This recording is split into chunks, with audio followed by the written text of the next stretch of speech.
Terhadap kasus penganiayaan majikan terhadap ART yang terjadi di Batam.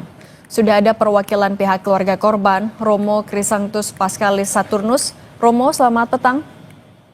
Selamat petang, Mbak. Romo, bagaimana kondisi korban saat ini? Baik, kondisi korban saat ini sedang dalam perawatan di salah satu rumah sakit yang ada di Kota Batam. Dan kemudian dari segi fisik memang seluruh tubuh korban itu mengalami luka babak belur ya, bahkan sangat sadis sekali ini, luar biasa sekali yang terjadi pada diri korban.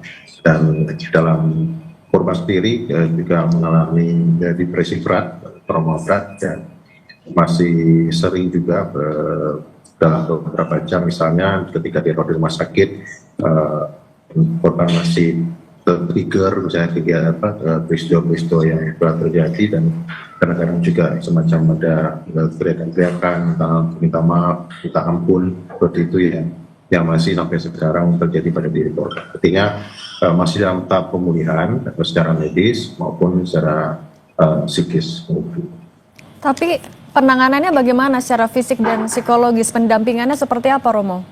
Ya, kita sekarang di rumah sakit masih ditangani oleh dokter dengan intensif. Sudah ada pemeriksaan CT scan, sudah ada pemeriksaan ronsen juga, dan juga ada USG kemarin, termasuk juga ada penambahan darah ya, karena memang beliau sangat kekurangan darah, juga tidak dikasih makan karena tidak dikasih makan, dan juga kekurangan gizi ya, jadi memang sangat lemah pada saat diselamatkan. Sampai dengan hari ini, tapi puji Tuhan sudah berangsur baik dan stabil keadaannya, seperti itu. Dan lalu kemudian juga tadi pagi kami juga tahu bahwa dia juga dirujuk ke dokter kejiwaan untuk proses pemulihan kejiwaan yang dialami oleh saudara. Romo Paskal, tapi bagaimana sebenarnya kasus ini bisa terungkap pada akhirnya?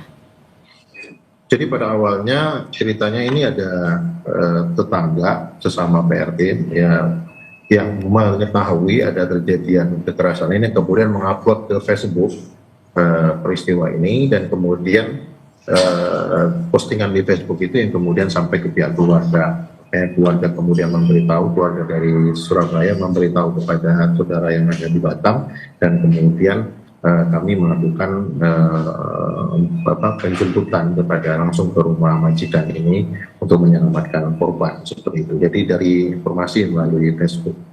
Sudah berapa lama korban bekerja di sana dan juga mendapatkan penganiayaan, Romo? Ya, jadi korban sudah bekerja di sana kurang lebih 1 tahun, dan sepanjang tahun itu sebenarnya korban sudah mendapatkan kekerasan ya, mulai dari kekerasan psikis. Korban tidak pernah dipanggil dengan sebutan nama, selalu dipanggil dengan sebutan binatang, bahkan mohon maaf juga disebut dengan sebutan lonte, dan kemudian mengalami kekerasan bertubi-tubi, dan ini puncak dari kekerasan yang sudah dialami korban dari 1 tahun itu. Misalnya kita bisa lihat dari luka-luka yang dialami korban, ada luka yang baru, ada juga lama, dan korban sendiri, dia sendiri sudah berkali-kali mengalami penganiayaan yang mengerikan di dalam rumah ini. Oke. Romo Paskal, terima kasih. Titip salam, semoga lekas pulih juga untuk korban. Terima kasih sudah berbagi di Kompas Petang. Sehat selalu, Romo. Usai jeda di Kompas Petang, saudara, kami hadirkan informasi